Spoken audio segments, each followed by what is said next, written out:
And we are live. Welcome to this week's episode of the Funvee Tailgate, presented by ThunderblogSports.com, a part of the Bullpen Cart podcast feed. I, of course, am Jordy Cannell, the G-Man. Joining me on this Wednesday morning is my man, Matty D. What's up, buddy? Finally, it is done, and we have the bowls, my friend. We have a ton of bowls to choose from. It is like a smorgasbord of college football coming at you. And obviously, we haven't finished it up. I don't want to sell them short this week. Army Navy, Army with a great season. They can start a little bit of a winning streak here if you need to. So, yeah. I mean, I'm excited though. I'm fired up. It was a great weekend. Oh yeah. Absolutely. Yeah. Awesome weekend of football. It's kind of funny, right? Because you had the SEC championship game and the Big 12 ended up being the only two really worth watching. And the Big 12 kind of turned into a dud at the very end. I guess the Pac-12 game was pretty good. It was just low scoring and in a snowy environment, right? Mm-hmm. Yeah. So it was kind of a tough one. I mean, it was for a conference that usually has a lot of offense. It was definitely similar to the Apple Cup. It was a low scoring affair, if you will. Yeah. But good on Washington taking care of business after they qualified from beating their arch rivals the previous week. Mm-hmm. Georgia obviously blowing the lead. It's good in my opinion, just because of the fact you don't fall into, and we'll get into this when we talk more on the playoff, but it didn't put into a position that you had to then debate whether or not the two SEC teams of the four and who how many conferences are we missing because Notre Dame's going to be in and everything. We'll talk about that more. Obviously, the four being Bama, Clemson, Notre Dame, and Oklahoma. But it's certainly a bummer for Georgia when you saw the upset was coming and Tua ends up getting hurt. You thought, oh, what's going to happen here? Is this the opening we were looking for? If you're really tired of seeing Alabama raise the crystal ball at the end of the year.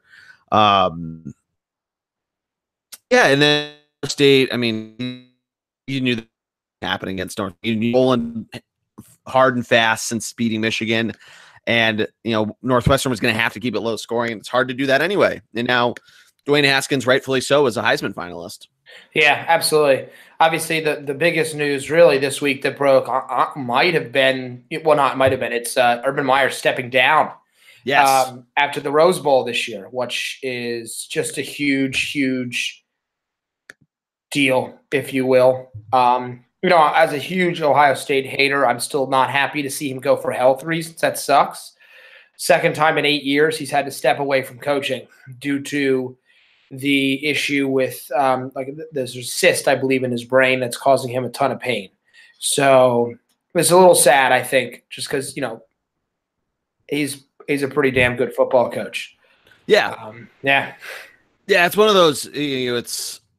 You've seen this a couple times. It happened with Florida, then he got pulled out of retirement for Ohio State. We'll see. I mean, hopefully, wish him good health and everything, and all of that, and hopefully he hopefully it's not the sign of a terrible turn, and we wish him the best. Be really interesting to see how the new head coach does for Ohio State, and if he can keep that high level of productivity up for the Buckeyes. Yeah, he certainly is. Hopefully, he keeps it up and keeps up. Penn State keeps it.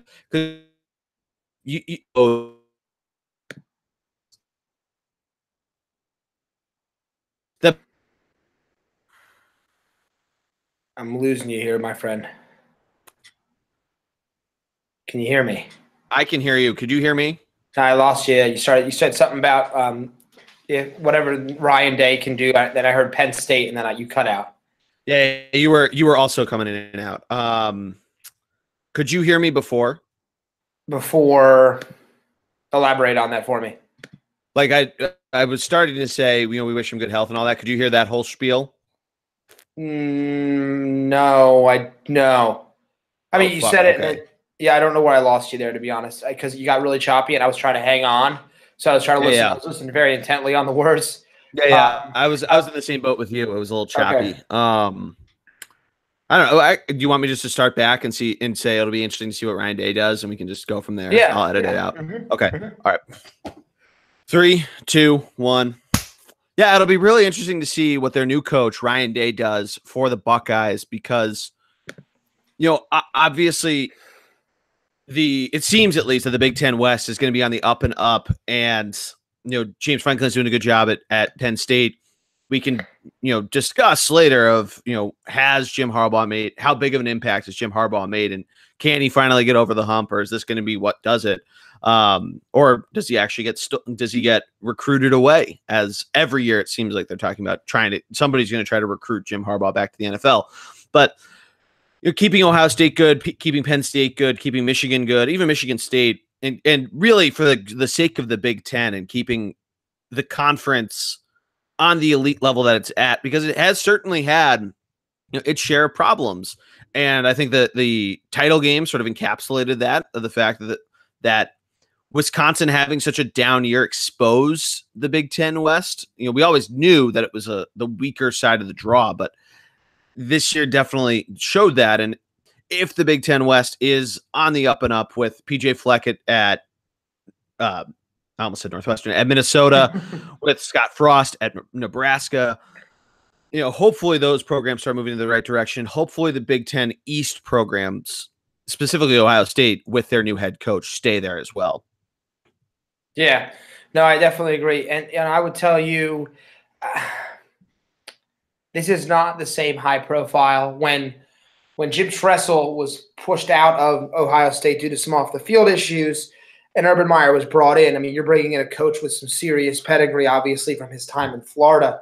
This is not the same. I know that Ryan Day has ties, obviously, already. He's already there. So I don't think we'll necessarily have a problem with current recruits. But he certainly isn't the same name as Urban Meyer, because Urban Meyer was a top 5 coach in college football.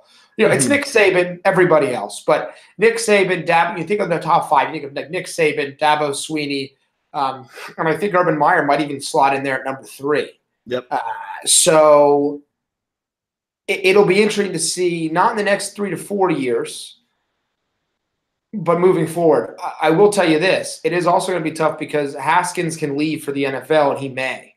Yeah. So if he leaves, new head coach, new quarterback coming into next year, that's going to be tough, I think, in this case, for the Buckeyes.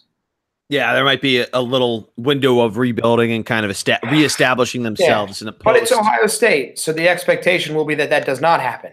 Exactly. Yeah, exactly. And that's what's going to be really interesting next year, coming into the Big Ten East and where the conference can go. Yeah, I do want to touch on one other under the radar, maybe, if you will, hiring that happened this past week. Now, Clay Helton is staying on at USC as the head coach. But he is bringing in one of the youngest, most effective offensive minds in the game in the recently fired Texas Tech head coach, Cliff Kingsbury, who, by the way, was a dark horse candidate for the Green Bay Packer job, if you will. It's fascinating. So he's going to come in here and try to kind of revitalize this USC program that needs to kind of get back to some relevance and potentially save Helton's job moving forward. I'm fascinated to see what he can do, because nothing against Texas Tech, but he is now in a much more talent-rich environment. Oh yeah, with USC. So it's pretty amazing. I also think, honestly, if you're USC upper brass, you've given an opening in case Helton struggles to just promote Kingsbury right into the head coaching role. Oh yeah, absolutely. And remember, everybody, that Cliff Kingsbury was Patrick Mahomes' coach. He was the guy who really got Mahomes comfortable in the Big 12, and granted it's the Big 12, but think about the talent, as you just said, Matt, that USC brings in, that California quarterback talent, and add Cliff Kingsbury to that. It's going to be insane. Yeah, this is going to be. By the way, he's basically the Ryan Gosling of football. Yeah, man, rocket for sure. I mean, whoo, and also he's pretty fucking yoked. But Yeah, I think it's a great move, and that's actually a really good point of bringing him in. And I think that's going to be a really, really good acquisition for the Trojans because they're a team we haven't seen them truly relevant. They kind of were last year with Sam Darnold, but we haven't truly seen them relevant in 10 years. And I mean, we grew up with seeing USC being this dominant force. They are Pac-12 football. I mean, really, if you really think about the history of the sport, I mean, the fact they haven't even gotten close to, or the closest they got to making the college football playoff was as a 2-loss champion last year. We want to see them. We want to see them finally make it, and this hopefully can help them get to that point. Yeah, no, I will also say that it just makes hopefully for some great USC UCLA clashes. Oh yeah, little Chip Kelly yeah. versus Kingsbury. I mean, by the way, this may only be a year or two. This is very similar, if you will, to Lane Kiffin, going on as a coordinator for Alabama, right? As he waited for a job that he wanted. Kingsbury doesn't go down to, this is not Florida Atlantic. Like his next role, if it's not in the NFL, his next role in college will probably be a what's the word I'm looking for? A big time, head coaching job in the pros somewhere, maybe even back in the Big 12. But I don't know if he can retread there. So we'll see what happens, though. I think it's fascinating. I was kind of hoping to see him in the NFL, to be honest with you.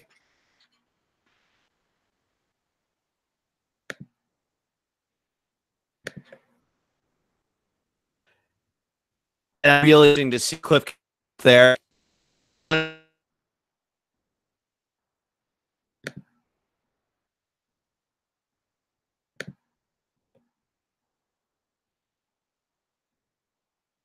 With the Bears really cook with Khalil Mack and Trubisky starting to be more and more for them. So universe, we can run that concurrently with the 2019 NFL season and have the Kingsbury sagas.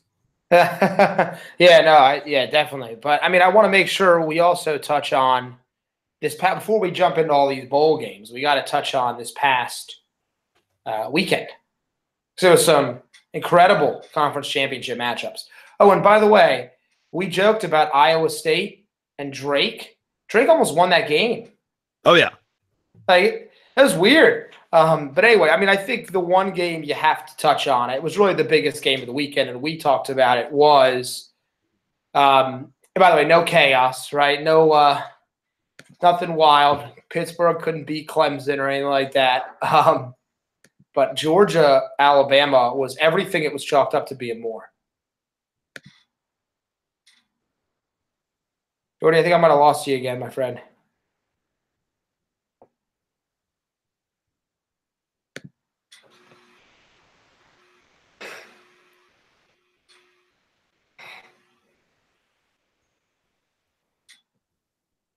Hey, you still there?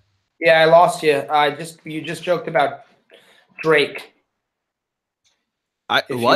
Drake and Iowa State. Did you hear that? I started hearing that. You were going in and out for a lot of that. Okay. Yeah, no. Here do you want to start back at we got to talk about this weekend? Yeah. Mm-hmm. Okay. All right. 3, 2, 1. And I also want to make sure we touch on this past weekend, excuse me. I mean, because it was a great slate of football. Even Iowa State and Drake had a heated matchup, which made me chuckle. I thought it was, but really the game that I wanted to touch on was just the SEC championship game, because it was everything it was cracked up to be, with no other upsets really. Of the weekend, that was the game that, if tuning into, was incredible to see. Just the,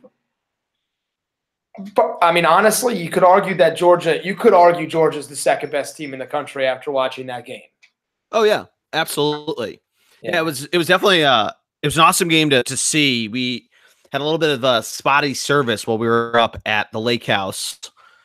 And if you have not seen our video on Instagram of us doing the beer toss, go check that out. Nat, how's your hand feeling? It's good. Still here. Still here. Still there. But yeah, no, it was Tua goes out. Georgia looking like they're making this. The Russian is cut. They're beating Alabama at their own game. I mean, it was incredible. And then Alabama with Jalen Hurts comes back and pulls this thing out. Just absolutely insane. I mean, there's nothing else to say about it.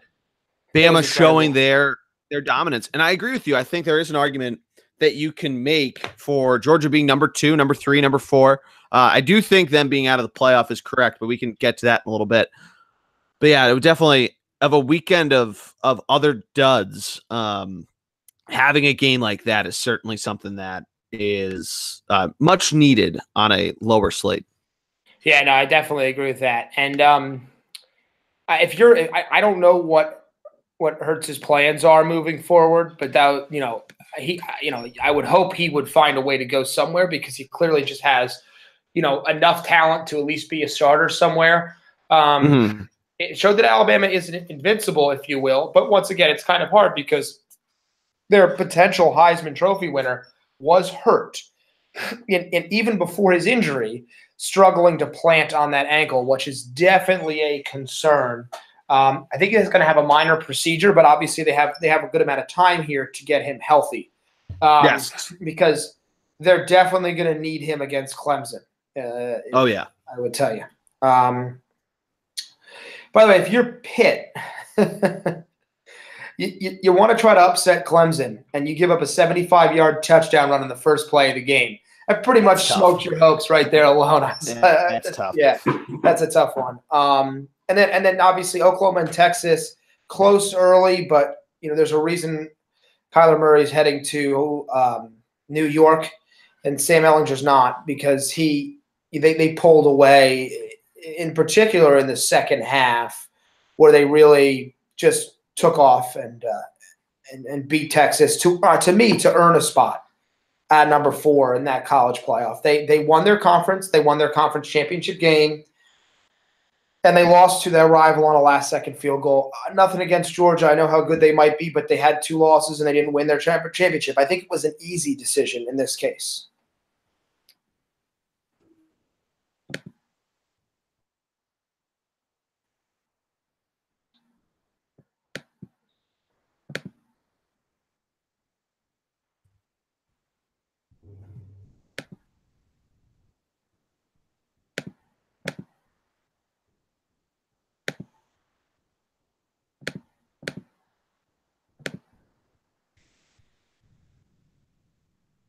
Jordy. All right, good. You were getting choppy again, so I was waiting for the choppiness to. Did you lose me at all? I didn't hear you. I didn't say anything. Yeah. Okay. I didn't say anything after you did. You just got choppy. So you were just talking about Oklahoma deserving to be in it. Yes, because they won the conference championship. And that's literally all I said, and I stopped. Okay, cool. Cool. Then I'll jump back in. I don't know what the fuck's going on with. Yeah, I'm going to walk over to my router real quick. I mean, it's not. I normally don't have issues, but you never know. Yeah. My internet's normally never this bad. What, Emily? Okay, hold on. I'm going to do one thing too. Good.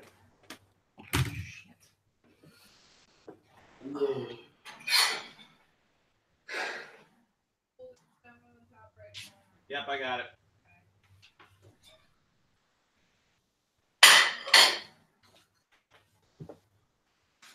Ugh.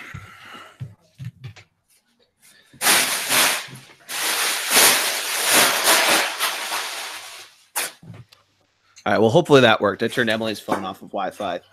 Okay. Let's see. All right. Well, I mean, the positive is the things we've quote unquote tripped up. We've lost connection in pretty good spots so far. So what was that? We lost this last connection loss was in a good spot for us to do it because we were. Yeah, because it was in between points. Yeah. I'm looking for the positives here. So Yeah, exactly. No, I appreciate that. And I'm glad we're able to do it during the day because now we have plenty of time to let these these things sit. Let me know when you're ready for me to go. I'm good. Do your thing. All right. 3, 2, 1. No, I actually totally agree with you. I think that's why they deserve to be the number 4. I think the committee did the exact right thing in putting Oklahoma in because they won their conference championship. And moreover, when you think of these conference championships games, you have to think of them as elimination games. Yeah. Even though you could easily argue Georgia's number 2. I think they're definitely a top 4 team in terms of a power ranking, but they didn't win when they had to. And with these limited spots, you have to put some sort of weight to a conference championship. Yeah. I understand 2 years ago where Ohio State got in, where they had one loss and they lost to the Big Ten champion, and you put them in because you put them in over Penn State. I get that because Penn State had 2 losses and you're afraid of 2-loss teams, even though I don't totally agree with it. And last year with Alabama getting in when Georgia was the champion, and you had other teams that got screwed basically because they had 2 losses. I think this year the committee had the open degrees of freedom with a number of 1-loss teams to be able to say no to having 2 SEC teams. And they had that ability. I don't know why the 2-loss champion is such a big thing to be afraid about, because I think Ohio State could have done just fine last year. I say that with knowing that Ohio State would be replacing the eventual national champion Alabama. But no, I certainly think that they did the right decision. The interesting argument comes if Georgia holds on and beats Alabama, because I'd still, in theory, think the same thing, that Alabama shouldn't be in because they didn't win. But then I'm looking at 2 years ago where Ohio State got in as a 1-loss non-champion.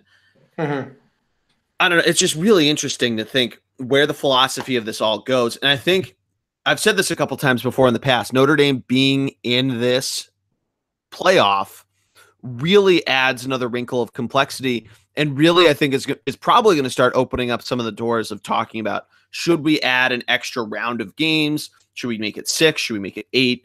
How should we best approach this? Because now we're leaving out, this year it's still 2 conferences that are being left out. But say Alabama loses and they leave out the Big 12, you leave out 3 power conferences out of the playoff. That's really not a good look, and not what these guys all signed up for. And right. I think that there's some problem with it that we need to figure out how to troubleshoot.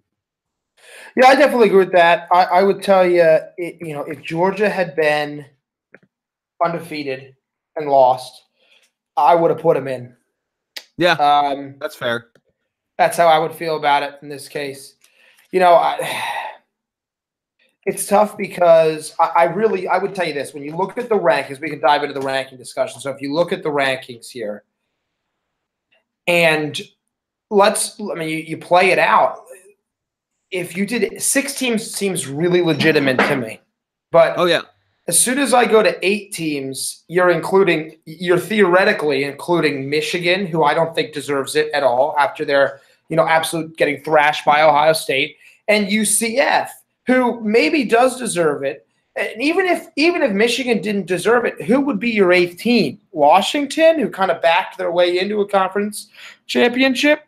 Florida and LSU, Penn State, good teams, but they had 3 losses. So this is where I've talked about, I think 6 makes a lot more sense than 8, only because you get a couple, quote unquote wild cards as well as some conference champions. Sure. And so to me, if we had done 6 this year, I'd have been really comfortable with that. But anything more than that, at least to me, I would have been like, you know what, I'm not sure this is exactly what I'm looking for when I come on to watch football. So I'm back and forth on it, if you will.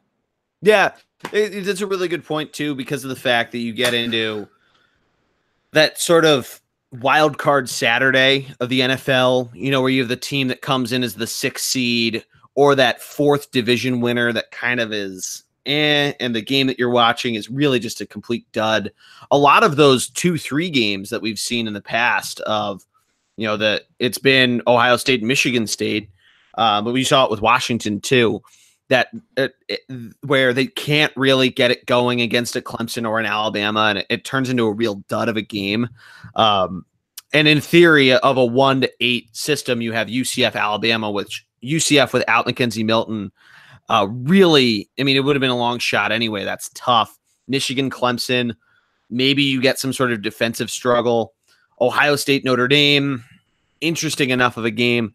Oklahoma, Georgia, though, to me is very, very intriguing just on the sense of both of those two teams, two very different clashing styles of football, would be a really, really intriguing game. But you do get that in the six team system anyway. Same thing with Notre Dame, Ohio State. Right.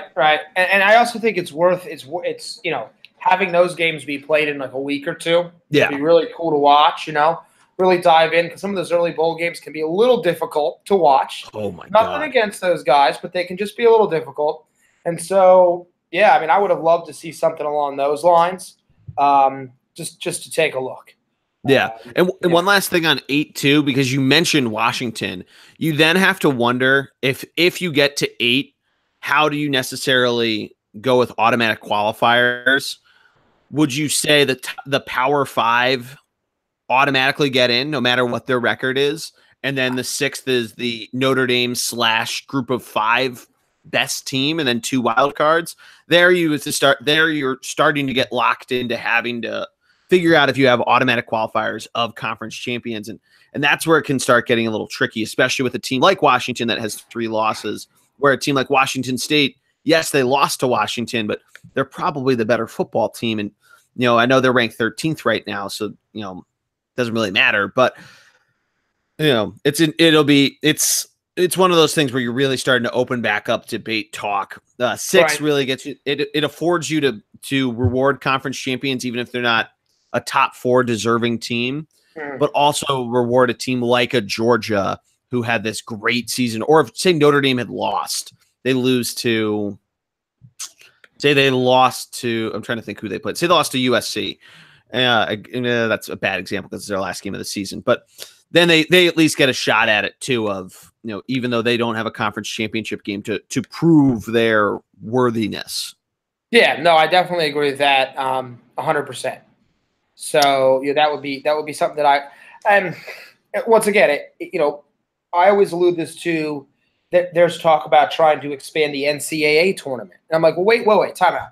Wait, there's a lot of teams in the NCAA tournament. Like, why are we adding more? It's probably to make the Tuesday and Wednesday of that first week more intriguing. Right. The first 4, and instead of having just 2 games at 7 and 9, having a full day of games.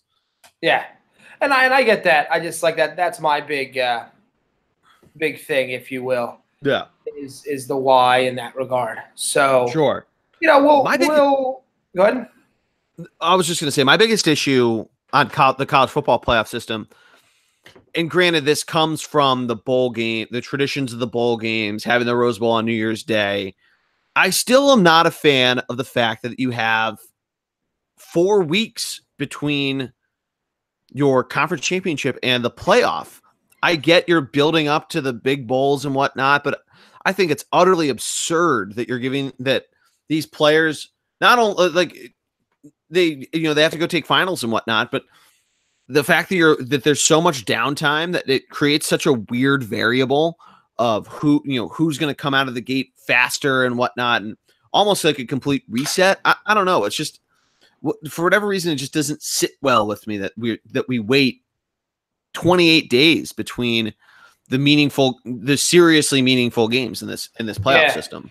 Yeah, and that's one of the reasons why I would be okay with the move to 6. Although my dad reminded me, he said, Matt, remember, I know that but back in my day, they just voted after the bowl games. There wasn't even a national championship game. It was just hey, but, and he was like, and there'd be tears where you're like, how can there not be a game?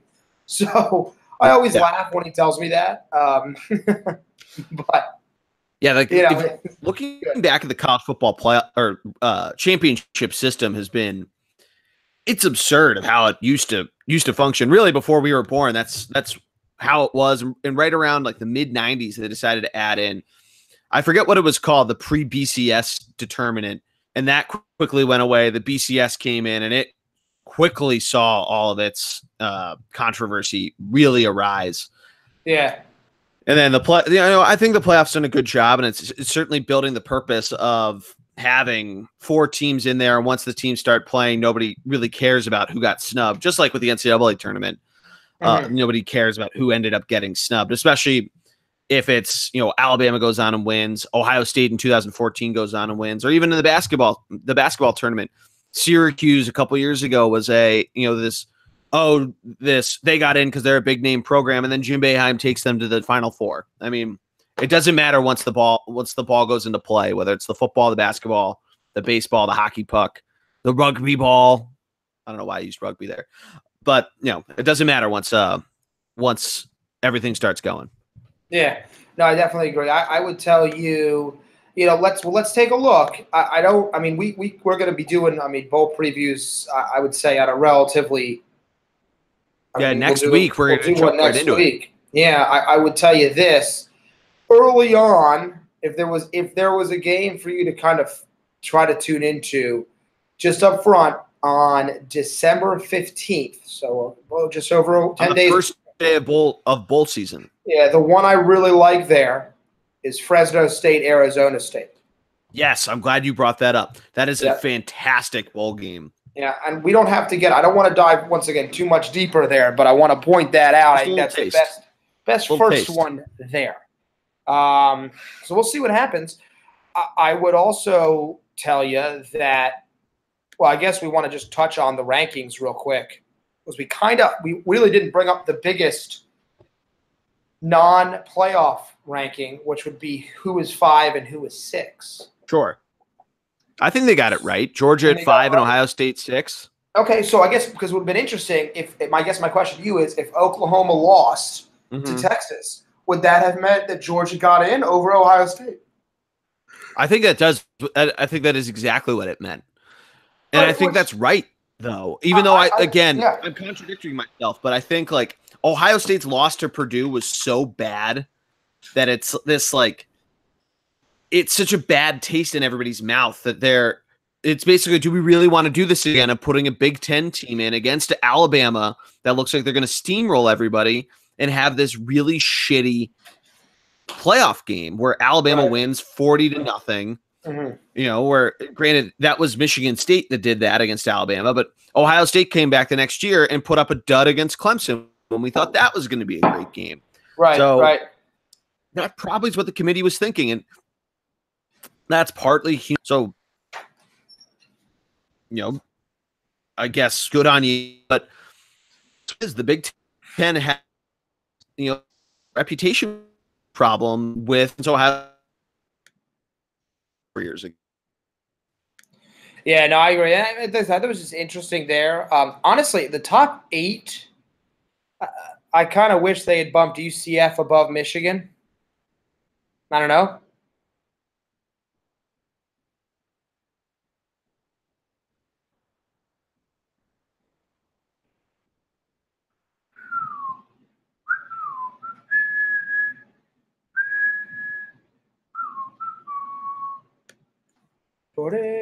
Jordy.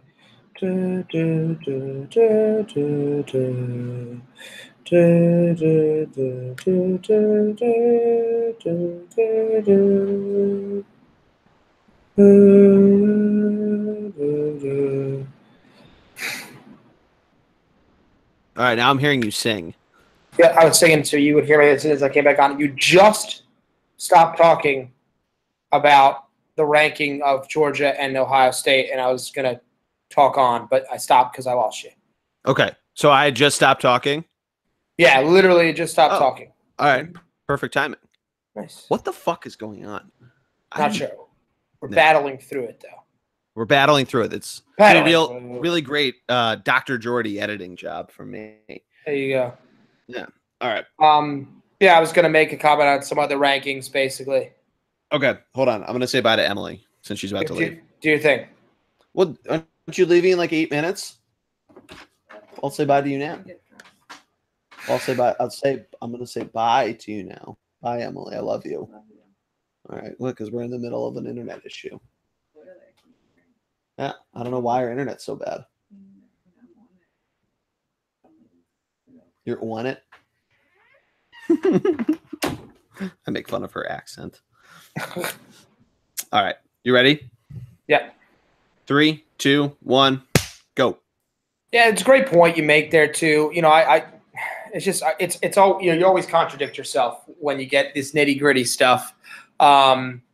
I would also say I thought really 1 through 6 I really agreed with. I would have flipped 7 and 8. I would have put UCF ahead of Michigan to beat Memphis without their dark horse Heisman, if you will, candidate, and Mackenzie Milton, who suffered that terrible leg injury. I thought they were the better team this year, even on a neutral field. And after that, I really thought the committee got it right. I really liked a lot of the other teams they had in there. By the way, big on them to leave Northwestern as a 5-loss team in the rankings. Yeah. I would love to see if there has ever been a 5-loss team in the college football rankings, because that's a lot. That is a lot. Yeah, they did drop out of the AP poll. Yeah. Replaced by Army, who, by the way, I still think is getting the short end of the stick. So we'll see what happens. Also let Boise State in after they lost to Fresno State in a thriller, really, but another one there as well. So once again, the SEC dominates. Oh, yeah. I mean, you look at the bottom of it, Missouri, who is only going to get better now that they got Kelly Bryant coming their way next year. Then you have Texas A&M and Mississippi State at 19 and 18. You move up. You have Kentucky at 14, LSU, Florida at 11 and 10. You got Georgia at 5, Alabama 1. I mean, just another SEC dominant year, if you will. And it's, that eventually this is going to turn around and we're going to see another conference emerge supreme, but it does not look like the SEC is slowing down anytime soon. Yeah, no, right. Definitely. Definitely there. And it's just a shame that the bottom rankings, I mean, I get why the top 4 matter. It's just, a lot of these other teams here, they just had really good seasons. They're getting overshadowed, if you will, up-and-coming programs. Syracuse, you mentioned Missouri. Iowa State holds on and stays in there. And good on Kentucky, by the way, as well, to get that done.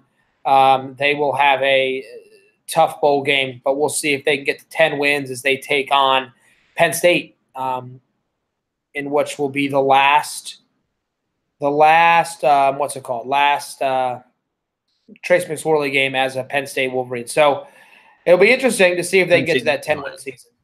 Say again? You said Penn State Wolverine, and I corrected you. Oh, well, I mean, we owned them this year, so I guess that's fine. But anyway. Yeah, and let's look at some of the bowl games and see which ones do we think the committee got right in terms of scheduling. I know Penn State, Kentucky is not a New Year's 6 game, but let's start in the New Year's 6 and we can look. Maybe we can give we can each give our favorite non-New Year's 6 bowl as well. But Matt, did the committee pick these New Year's 6 bowl games correctly in your opinion? I thought it was. Yes, I liked a lot of those choices that they did make there. It's always tough because there's always going to be a couple teams where you're like, really? I guess I'm happy that they allowed a UCF. I mean, UCF won, because if not, it would have made it a little weird, with those games. Oh, by the way, we also talked. I want to bring this up once again. I think the right choice is to have the 2 playoff games in the 29th. I want to make sure I'm clear. Oh, yeah, absolutely. Yeah. I would say the one that's a little strange to me, Mississippi State, Iowa, that's a New Year. That's on the 1st. It's the Outback Bowl. Yep. Now, that's got to be because of conference commitments there. That's just kind of a weird one, though. I love Kentucky. Yeah, go ahead. That was always the Michigan-Florida game. And I know they're playing this year, but that was like they always seem to meet in that bowl game if neither made their respective BCS bowls. Right. They're always on New Year's Day at noon. It's a weird game. But I mean, no, that's a really good non-New Year's 6 bowl game. Yeah, it just wanted to bring it up because I know it's there. I guess a couple things. Florida, Michigan's on the 29th, so that's when they're going to do the Peach Bowl. So that one kind of gets pushed up on the same day as the big two. Although if you can sit down and watch, you can start with them at noon and go right into the playoff games in the afternoon. Yep. I love Kentucky, Penn State. I think it's a great matchup. I think that's great. I think it's a little tough for UCF to have to go against LSU. Yep. Because LSU's defense is really good. Yes. And without Milton, I'm not sure, even with their backup in, they're going to have much of an opportunity. Obviously the Rose Bowl was set already, so it is what it is there. I'd almost have rather seen, and I don't know what the commitments were. You can't do Georgia LSU. That's not fair because they're both SC. I mean, you could, but they're both SC schools. So Georgia Texas has the opportunity to be a fantastic game. If Sam Ehlinger can really swing it around against that defense, that could be really fun to watch. But the Longhorns, they don't face offenses or defenses built like Georgia's, right? I mean, yep. Oklahoma's not Georgia. We already talked about this. They're a sledgehammer. Georgia's a sledgehammer, and they got two elite running backs, a good quarterback that runs some, good play out. I think it's going to be a tough game for Texas. I guess what I'm saying is I'm not really the one game I'm really fired up about on New Year's Day is Kentucky Penn State. Yep. That would be it for me. Yeah, that'll be a really interesting game. And fun fact about Texas, they are the first 4-loss team to get into a New Year's Six Bowl. Okay. Yeah. I didn't know that. This is also the most number of 3-loss teams that made it into the New Year's Six this year, with Florida, LSU, and Washington. Yeah. Well, I guess I would say this. I guess to me, the big quote-unquote teams that were left out, if you will, were Washington State and West Virginia. Yeah, West Virginia being left out kind of shocked me. I guess they only brought in 2 Big 12 teams, so they didn't want to, there's no reasonable team that you'd think West Virginia would get in over into a New Year's Six game, except for UCF, but UCF ends up winning, so you can't really change anything there. Washington State's a really good one. That's a really good call because there's only one Pac-12 team represented across the New Year's Six. I would tell you it's the money of Texas that gets them in over Washington State. Oh, absolutely. 100%. And once again, Washington State had their opportunity though. So, as much as we want to say, they should have, if they had beaten Washington, they would be in. So it's not like they didn't have a chance to get it done. They just didn't get it done when they had the chance. So I'm not saying that, they don't deserve it. I'm just saying they were in their conference championship game and they blew it. Although a bunch of these other teams didn't have to play in a conference championship game. So, Penn State, LSU, Kentucky, they didn't have the opportunity to impress the committee one more time. They also didn't have the opportunity to lose one more time. Yep. As well. So I would point that out, I guess, when kind of having that conversation. I'm sorry. Washington State, they didn't lose. I'm sorry. They lost to Washington at the end of the year. I apologize. I got confused there. You're good. Let me walk back for a second here. Washington State, to me, may have deserved it over to Texas, but they don't have the money or the brand name that Texas does. And what about Penn State? Do you think Penn State could have gotten into this mix at 9-3, right there at 12 in the rankings? Because they're also a big fan base and alumni base. Not as big as Texas, of course, but yeah, I mean a couple of things. I think it's a little bit for Penn State to play a Kentucky program who isn't necessarily, everyone knows Kentucky basketball, but Kentucky football isn't that big name program. I mean, how about a Penn State Texas matchup? Would that have been fun? That'd be a lot of fun. I mean, with the history and everything, that would have been really fun to see. But no, I mean, yeah, I guess they should, I don't know if they should feel disrespected, but I don't know, maybe a little bit. Yeah, it's really intriguing. Obviously, it's arbitrary of just cutting it off at 6 because, as Matt mentioned, you have Kentucky versus Penn State in not a New Year's Six bowl, but it's basically a New Year's Six quality bowl because it's 12 versus 14. Yeah. In the Verbo Citrus Bowl. which goes up against the Fiesta Bowl. So really, you got on New Year's Day, you got 3 good games to throw up if you can triple screen your house before the Rose Bowl starts. 4 if you count the Winter Classic versus the Bruins and the Blackhawks. But yeah, I mean, Notre Dame Stadium can be a great time. But yeah, I mean, there's definitely a ton of great bowl action outside of the New Year's Six. That's a big one. Is there another one that you have an eye out on that you're definitely going to tune into? Well, first of all, it's always tough because there's so much else going on. I think a couple ones. Well, the Missouri Oklahoma State, the Liberty Bowl with Missouri Oklahoma State could be a fun one to watch just because of the quarterback with Locke, and OSU is always fun to watch. And when you're talking about the NFL, also watching Oregon play a really good Michigan State defense, to see Justin Herbert, who might be the #1 overall pick, go up against a great defense in the Red Box Bowl, definitely interests me. So funny. The names. The Red Box Bowl. God. I know, it's terrible. It's terrible. So there's definitely something there. Obviously, I'm going to tune into that Temple Duke game. Oh, yeah. It's a fun matchup. The Walk-Ons Independence Bowl down in Louisiana. Yeah. Walk-Ons is apparently an awesome chain of, I think, bars in Louisiana. Really? Yeah. I didn't know that. Yeah. That's neat. I know it's like a big bar to go to if you go down to an LSU game. Yeah. Although this game is in Shreveport, so a little bit further away from Baton Rouge. You can make it down if you want to. But that would be a couple of the games that I'm kind of going to try to tune in on. There's some other big names, but those two, now I'm starting to look at pro prospects, if you will. Yeah. The other one I might, not for the actual game, because I think it's going to be a pretty one-sided affair. But you have Stanford playing Pitt in the Sun Bowl down in El Paso. Stanford just has a couple guys, including a wide receiver that I really like, J.J. Arcega-Whiteside, who's like 6'12", which I know is not a real height, but this guy is a massive guy, huge target, and probably going to be in the NFL on Sundays doing something. And now I'm always trying to look around to see if I can pick some of these guys up, if you will. And I want to know what's going on for my future dynasty draft. Okay? Oh yeah, got to always keep an eye out for the dynasty draft. Also, Northwestern Utah could be a low scoring affair.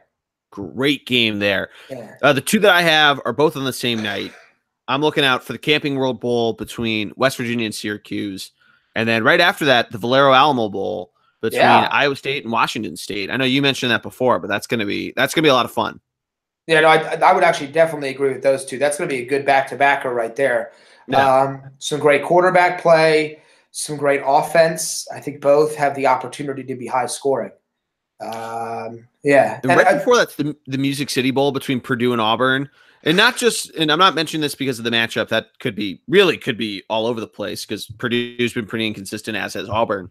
But the Music City Bowl continuously changes its sponsor. It was originally the Gaylord Hotels Music City Bowl. Now it's Franklin American Mortgage. I believe there was somebody in between there. There's just a lot of different names for it, man. They're leaping around, if you will. Yeah. But it's not like the Belk Bowl. The Belk Bowl's always been the Belk Bowl, except for like 12 years ago when it was some other bowl. Yeah, I'm not a big fan of all the Cheez-It Bowl. I mean, Cheez-It. I'm looking at some of these names. SoFi Hawaii Bowl. I didn't even realize that. And that's a home game for Hawaii. How the hell did they pull that out every single year? Dollar General Bowl. Jared Birmingham Bowl. Which one did they get rid of? It was a cool name for the bowl, too. The bowl's completely gone, or they just changed the name? Just changed the name. It was a cool name back in the day, and now it's not. And it really makes me sad every time. There isn't a Capital One Bowl anymore. They used to have that. Capital One Orange Bowl. Was that what it was? They're the sponsor. Orange and Cotton. Maybe it was the Peach Bowl, and they were going to make it just the Chick-fil-A Bowl, but they kept it on as the Chick-fil-A Peach Bowl. I think there was a Chick-fil-A Bowl separately, and then Chick-fil-A started sponsoring the Peach Bowl, so they dropped Chick-fil-A Bowl. Maybe that's what it was. Okay. Yeah. I always like when they have a cool name. So, like for example, the Gator Bowl. Yeah, it's sponsored by the Tax Slayer, but it's called the Gator Bowl. Yeah. I know they make a lot of money, but like the Red Box Bowl, give it a name. What's the name? I want a name. The Bad Boy Mowers Gasparilla Bowl. Fantastic. Out of control. Oh, yeah. It's out of control. I like the Camping World Bowl. What's the name? I want a name. I like names. Anyway. It's just the company. Right, the Mitsubishi now, Motors Las Vegas Bowl. Well, some fit in really well. For example, the New Era Pinstripe Bowl. Oh, it's so great. Yeah, that makes sense to me. New Era, the hat company. It rolls off the tongue well. Just like, honestly, Chick-fil-A Peach Bowl rolls off the tongue well. It does. Yep. Goodyear Cotton Bowl, Capital One Orange Bowl wasn't as bad when you say it out loud. I got to be honest with you. I like. What about Academy Sports plus Outdoors Texas Bowl? That's a tough one. I know it's supposed to be Academy Sports and Outdoors, but they worded it as a plus. They wrote it down as a plus. Now here is how you know somebody is class. It is the Rose Bowl game presented by Northwestern Mutual. It's like the Mighty Ducks of Anaheim. California always doing it just a little differently. I like that though because it comes off cleaner. And I really think that's got a good ring to it. I still love that PlayStation sponsors the Fiesta Bowl. I think that's incredible. That is actually, I actually really do enjoy it. That one makes me I laugh at that one a little bit. I like that one. Yeah, no, I'm with you there. But we'll definitely come at you hard with some, really every bowl preview in the coming weeks here to get you set up. There's so much to talk about. Every bowl game does matter, not necessarily for college, but we talk about the NFL. People are going to be watching, if you will.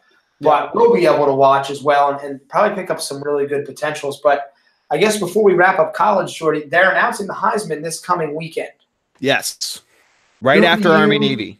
Yeah, so for those who don't know, Tua, Kyler Murray, Dwayne Haskins of Ohio State, 3 quarterbacks are heading to New York. Nobody else, no running backs, wide receivers. Do you have a prediction for me? Let me do this. Do you have who do you think should win and who do you think is going to win? If they're the same, they're the same. I think it's the same. I think Kyler Murray's going to win. Okay. I would actually agree. I think Kyler Murray should win. I think he's the best player in the country. Something though. I just have a feeling that Tua is going to win because he's been running all year as the head guy. And they just, as he should be, as we should be, a lot of people are very enamored with him. Yeah. I also think there might be a little bias to giving it to Oklahoma 2 years in a row. Maybe. So I'm not sure about that. I definitely think, though, that should 1 and 2. I think it should be Murray, though. You see him play, it's like a video game. He is he's on a different level. Yeah. And it's a shame, by the way. I hope he becomes a great baseball player. It's a shame he's not going to the NFL because it would be interesting, I think. Although I'm not sure he has the size to hold up consistently, it would be interesting to see him at the next level. Yeah, it would be. It'd be really interesting to see. But yeah, I'd be really interested in seeing. Not even interested because we are going to see it. We're going to see a lot of Oklahoma baseball highlights on SportsCenter in about 2 months when they start playing. That's a great point. Just like we had it with Jameis Winston. That's true. I didn't think of that. That'll be fun to see. See him just continue to be a superstar in pretty much everything he does, which would be nice. Parents screwed me up there. And just so everyone knows and doesn't think I'm an idiot, college baseball does start in February. I didn't just throw out 2 months randomly.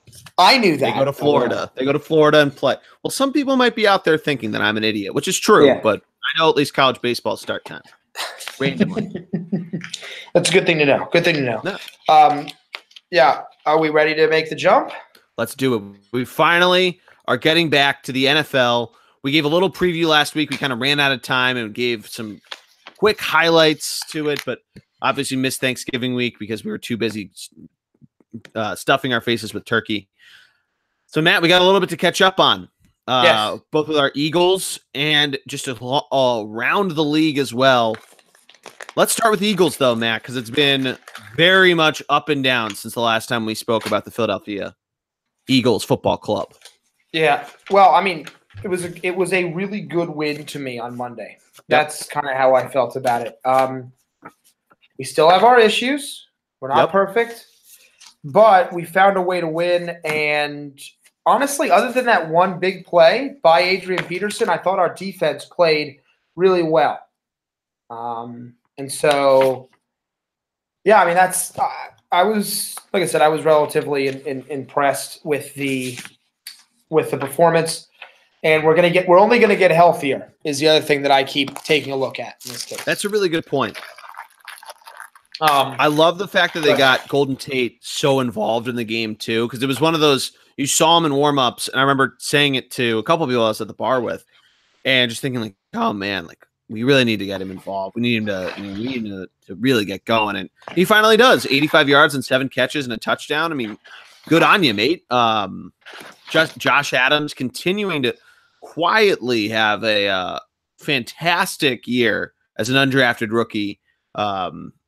And doing his thing, coming in for what we were afraid of, this stable of running backs getting really depleted and losing Ajayi so early on, and LeGarrette Blount not coming back, and Corey Clement being a little inconsistent. So good on Adams. Yeah, I would agree there. I'm going to tell you though, I've seen a little bit more out of Corey Clement over the last couple weeks. True. That have made me. Once again, a lot of guys came in the season dinged up, and to me, in terms of and I know Sproles was back, but in terms of a third down running back over Adams, and the reason I say over Adams is because my concern with Josh Adams is his pass blocking and how up to stuff he is. So Clement to me is still a factor. The other guy I'd like to see get going a little more is actually Dallas Goedert. Yes. Been a little quiet. I know we're still super high on him, and I know that Ertz is a vacuum right now of catches. But I want to see that 2 tight end set. I want to see us throwing out of it. I want to see them moving these guys around and kind of pressuring defenses. Although the one issue here is I do feel like they have too many slot guys. Okay. Yeah, I like that thought. So that's one of the. Every time I watch them play, they've got you've got Aguilar in the slot. You've got Tate, who can play outside, but also is very good in the slot. You've got Jordan Matthews, who is. Although, and by the way, I think we're forgetting about Jordan Matthews. He's going to pass. So you've got really 2 wide receivers that are slot guys, maybe even a third, and Ertz and Goddard. There's only so much space in the field for these guys, and I think that factors into not having Goddard, exploding, if you will, as a rookie. As a rookie, I don't want to get over the top here, but as a rookie. No, I totally agree with that. And you see them run that 2 tight end set every once in a while, but it's always so apparent they're going to run the ball.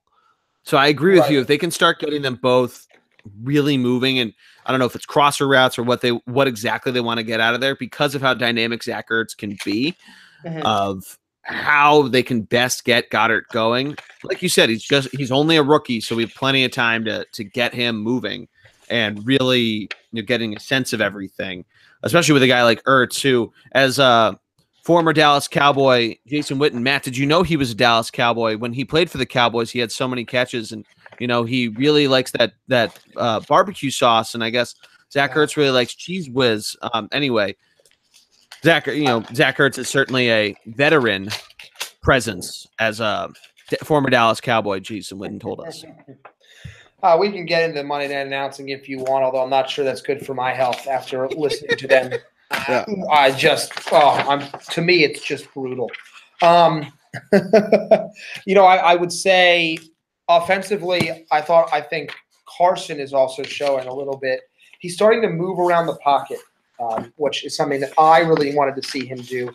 He doesn't need to run. He just needs to throw on the run. It's one of the things that makes him the most dangerous. And we saw him kind of get the same page a couple times with Golden Tate.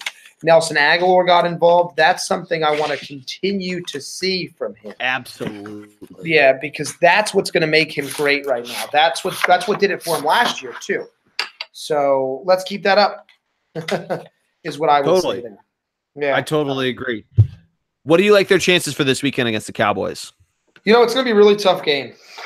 I can't tell you I'm overly excited. To me, the biggest thing that I'm concerned about is Jordan Hicks is going to be out again. We've already determined. Mm-hmm. So that's a lot. to have Jordan out, and that concerns me quite a bit. But once again, you have Carson Wentz. That to me is the trump card. He has to play well. He plays well, we have an opportunity to win the game. But it is gonna come down to him big time, I think, in this case.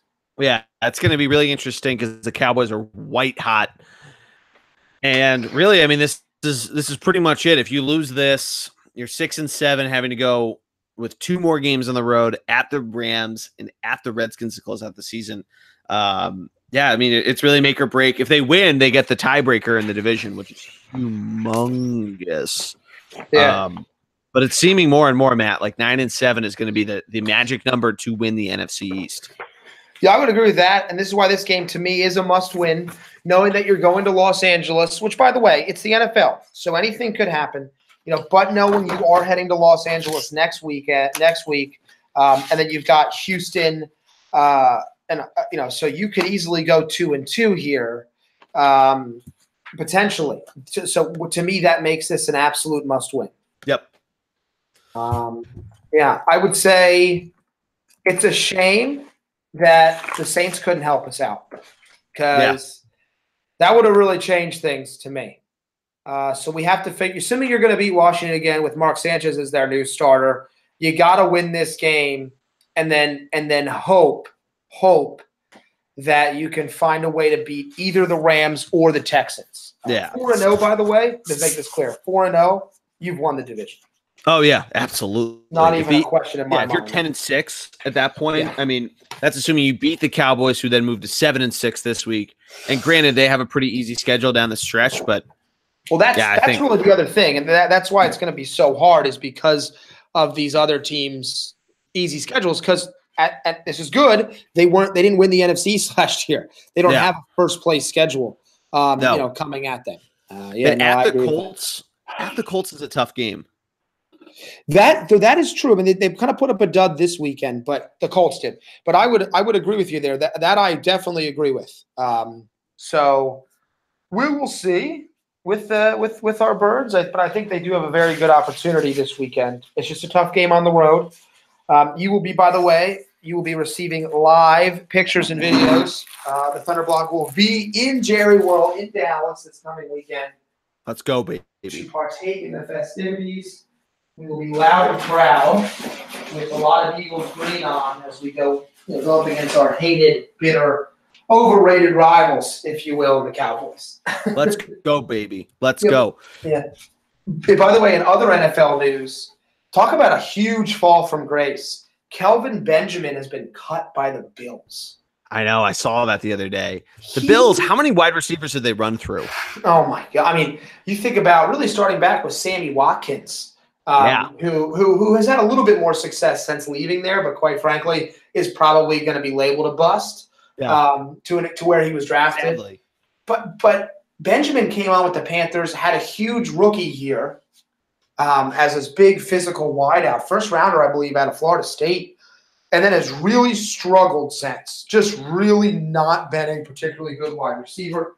There's clearly some kind of a workout conditioning issue with him as well, which has affected him. Not what the Bills were thinking when they made the move to bring him in either. Yeah. And by the way, this is a Bills team that is desperate for offensive playmakers to help their young quarterback. So it's not like they have a bevy of offensive superstars running around the field. Yeah, it'll be interesting to see. Yeah. What goes on with the Bills because they are in a really precarious spot. They have Josh Allen, who kind of looks like he might be the answer. Maybe. But you got to help it. You got to help the guy a little bit here. Yeah, you need to get weapons around him. And I don't know what their best bet of doing that is, if it's through the draft, if it's trying to pick up guys via free agency. I mean, you can't possibly start trading more and more assets to try to pick up guys, because then you're going to be finding yourself really, really barren when it comes to the ever important NFL draft. And I think the other thing, Matt, you got to find a running back to replace McCoy once Shady gets a little too old to be a feature back.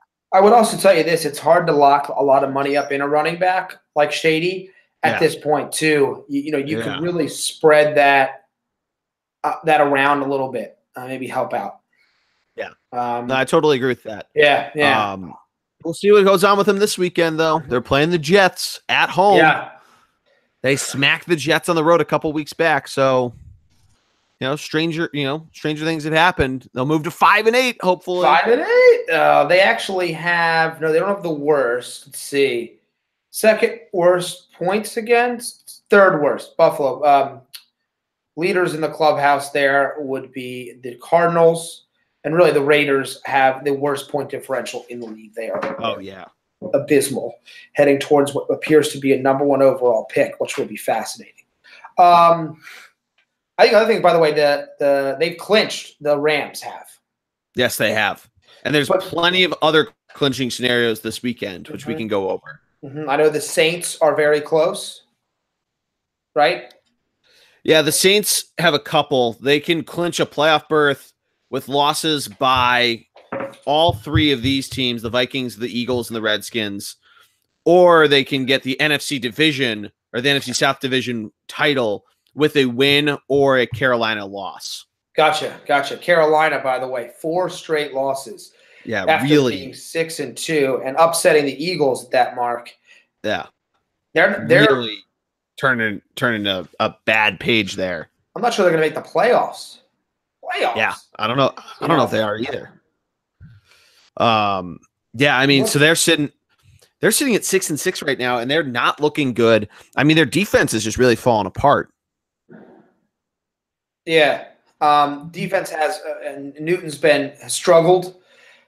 Made some poor throws and picks. And I mean, honestly, they're only a game up on Tampa Bay. I mean, I know the division is already over pretty much, but Tampa Bay, which really leads you, by the way, we can do this preview now. When you look at the NFC, the Rams are a lock and the Saints are a lock, really, all intents and purposes, for a playoff spot. Oh, yeah. So those guys are probably going to get your first round buys, because the next closest is the Bears with 4 losses and with an injured Trubisky, who are battling for their divisional lives against the Vikings. So right now, though, you look across the Seattle Seahawks are number 1. Are the chase. I mean, and by the way, I want to go back and listen to our podcast, because I am relatively certain that I thought the Seahawks had an opportunity to be in the playoffs this year. So great work there by Pete Carroll. He's done a fantastic job with that team. Yes. And I'm interested to see if they can pull it out. They are with Russell Wilson and an improved running game with Chris Carson, along with a better than – it's an underrated defense if you forget that they used to be the Legion of Boom. Yes. Yeah, that's a really good way to put it. I don't know if anybody's going to want to play them come playoff time. No. Bobby Wagner is still one of the best middle linebackers in all of football. Yep.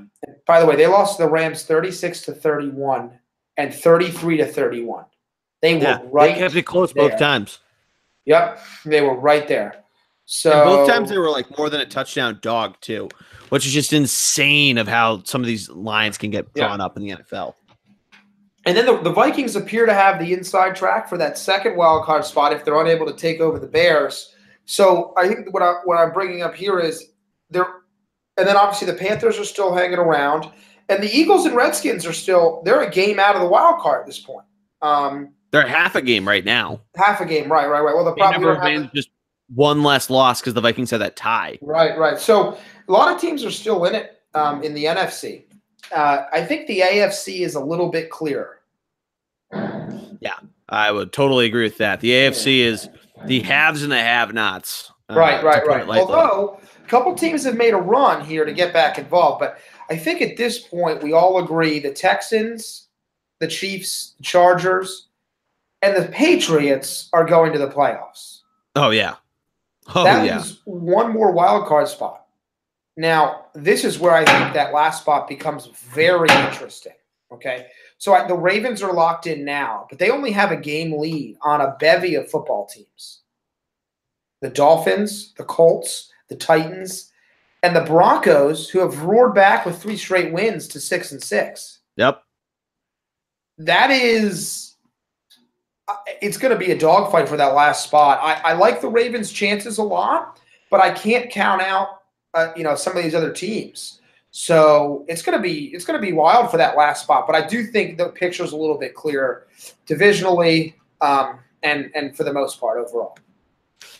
Yeah, it's going to be a really interesting chase because while the Steelers are only a half game up on the Ravens right now, I think it's safe to say they're going to turn it around and run away with that. So where the Ravens decide to go from here is going to be really interesting because you have Lamar Jackson, who got a little banged up last week. You have Flacco, who knows how he's feeling after getting turned away from. Yeah, it's going to be really intriguing to see what happens there because think about it. The Colts, if they start getting it going, they're probably not going to catch the Texans in terms of the division race, but they could certainly make a run to the wild card and we could see what happens there. Same with the Broncos, if we see what happens with them. I don't really trust the Dolphins too much to make a run there, so I'm going to kind of pencil them out of the playoffs, even though they're sitting at 6-6. I like the Titans, even though they've been pretty inconsistent throughout the season. Really good at home, but really struggle away. The good news for them is they have 3 home games and 1 away game in the month of December. So good for you. Yeah, I agree with you. I think the Patriots, Texans, Chiefs, Chargers are locks. Then I think the Steelers have the North locked up, and then maybe the Colts just to pick a little bit outside of the box for that last spot. I would love to see that. I really would. Who do they? Let me see their remaining schedule because that loss to Jacksonville really, really hurts them. Yeah. The problem is, what a weird game that was, by the way. I know. Here's my concern with the Colts. They're at the Texans, then they get the Cowboys, and they finish at the Titans. Easily could be a 1-3 finish. Yeah. Which is which is why that loss to Jacksonville just hurts so much. Really hurts. Yeah. And so that one to me that's my biggest concern with them in this case. That Broncos team is hot. And they have probably the schedule to do it because they're at the 49ers, then they go to the Browns, then they're at the Raiders. Now, that could easily be 3 more wins in a row, and then they got to go to the Chargers the last week of the season, who may have nothing to play for though, if the Chiefs pull ahead here somehow. So I look at a team like the Broncos and say, okay, they could be 3-1.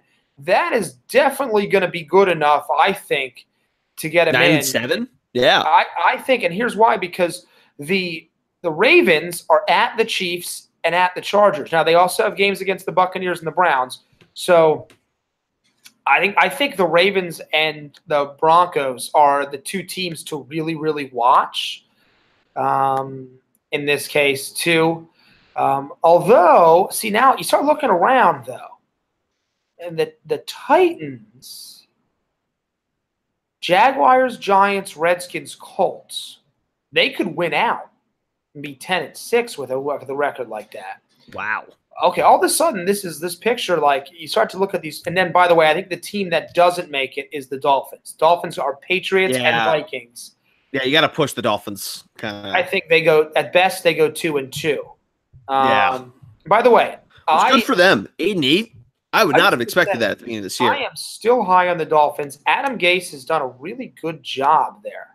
Yeah. So very excited to see them moving forward if they think Tannehill is truly the guy, which with Gase, he's looked pretty good. So we'll see what happens. But I guess after looking at those schedules, it's going to be really tough for a couple of these teams. I would like to see the Colts, but the Ravens' defense is arguably the best in the NFL. It'd be kind of cool to see them go against it. Seeing them go against like the Chargers, wouldn't be the Chargers, they'd be a wild card team, but seeing them going up against, say, the Patriots or the Steelers would be interesting. Yeah, that would be fun. That'd be a lot of fun, actually. Yeah. Load it up, if you will. Oh, yeah. Yeah, I mean, the Ravens, too. I mean, they unfortunately have to go to Kansas City this weekend, but then they actually do have to play the Chargers in the second last week. But They go at Chiefs versus Bucks, at Chargers versus Browns. So a 2-2 finish, 9-7. That would put them at an 8. Or no, it wouldn't, because there's a couple NFC teams on there. But that puts them. What would that be? 7-5 in the conference. It's close, but Yeah, no, I'm with you. I think I like the Ravens in the play. I'm gonna stay with my guns. I think the Colts or the Titans are gonna be that last team. All right. No, I certainly agree with you there. I like the Titans to find a way in just because of their schedule, really. And by the way, I think the Titans are a better team than a lot of us give them credit for. Yep. So we'll see what happens here. Yeah, going to be a ton of fun. What games this weekend are you keeping an eye out for, Matt? Well, I mean, obviously, I'm going to be literally watching one of them, which is a huge game. It'll be an amazing game to watch the Eagles and the Cowboys. Had a brain fart there. Excuse me. Kind of a dud of a Thursday night game, to be honest with you. So probably not going to tune in overly there. Definitely Baltimore, Kansas City. You already mentioned. I think that game is going to be potentially really fun to see if Kansas City can do it against the best defense, arguably in all of football. I'm going to be honest though. Other than that game and the Eagles game, not a lot of if Trubisky plays, that would be a fun game to watch. Yeah, Rams Bears. Yeah, that's the Thursday, the Sunday night game. But so that would be really the one I would definitely tune in on. The Colts Texans game. Texans have won 9 in a row. It's hard, as you saw with the Saints, to keep winning in the National Football League. It's at home, though. It's hard, but it's at home. So I like the Texans here. Okay. Yeah. And then the Monday night game could be really fun. Minnesota, Seattle, 2 wild card teams battling. To me, I think that's the game of the week. I'm circling that one 100%. Yeah. No, definitely. I think that's going to be a really good game. Yeah, I would agree with you there. I'm really big on that one. Yeah, I mean, a couple others that are just on the slate. Saints Buccaneers. The Saints obviously looking for revenge from that week 1 loss to the Bucks in a complete shootout where Fitzmagic really did its thing. Yeah. You got the Packers Falcons game that at the beginning of the season you would have thought might be a Sunday night football game. It might have even originally been Sunday night football, and it got flexed to 1:00 as both teams are a combined 8-15-1. I mean, what a really bad year from two teams that we thought were going to be certainly contending for division titles and possibly in the NFC Championship against one another. Panthers Browns, a game that could be interesting just for sort of almost a loser leaves town type of atmosphere. The Browns obviously just looking for this point of pride in a good season since letting go of Hugh Jackson. The Panthers, I mean, we need to see where they're at. I mean, if they lose this, they're really bad on the road. Their only road win being that comeback win against the Eagles, where really if the Eagles don't start putting up a prevent defense, the Panthers would be 0-6 right now on the road. So really, interesting matchup there. We mentioned Jets, Bills, Eagles, Cowboys. Yeah, Thursday Night Football, kind of the return of that game. It was always this Jags-Titans game was always a Thursday Night Football staple of just complete shit football. And despite Tennessee only being a 4-point favorite, I think that's a Thursday Night Football special. I like the Titans here. I think the Jaguars put up a lot last week against the Colts for that upset, and I think Tennessee gets done here. Gotcha. I like it. Yeah. Well, Matt, you got anything else? No, I mean, like I said, this is it. 4 weeks left in the NFL. We're going to learn a lot next 4 weeks. So excited to be it's going to be wild. And there's going to be a couple things we don't see coming, which is always why it's so great, in my opinion. Oh, yeah. Yeah, the team that comes out of nowhere and has some, all of a sudden is the driver's seat coming into week 17. It's incredible. And yeah, it's going to be a ton of fun to watch coming down the stretch. And look forward to our bowl preview. Yes. Once again, sponsored by Schneck Book. Yes. And he, big time betting. And I want to make sure. Do we have a new code from Logan, or is it still Bavinge? No. Yeah, it's still Ravage for now, but we'll have a new one for you next week. Get you all the way down to 60% of bookie fee. Help you out a little bit. I mean, it's better than 90%. Better than 90%. We're working hard on them here, all right, to try to help you guys out. So hit up Schneck Book founder Logan anytime you'd like. Yes. Heckle him to come onto the podcast. Yeah, there you go. We'd love to see his lines, see if he can give us something to go off of there, if you will. Yeah. Logan's Picks. That should be a new segment. Sponsored by Schneck Book. Checkbook. But yeah, also keep an eye out for our Capital One Bowl group on ESPN, as we do every year. You can compete against me and Matty D.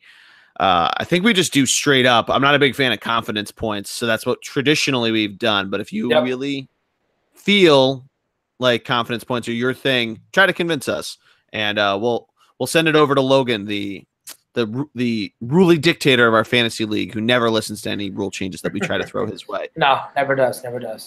No, never does. Still pushing for the super flex position, but I need an auction draft first before I get that. Yeah, anyway, Matt, one step at a time. Yeah, one step at a time. Matt, thank you as always. This was a ton of fun.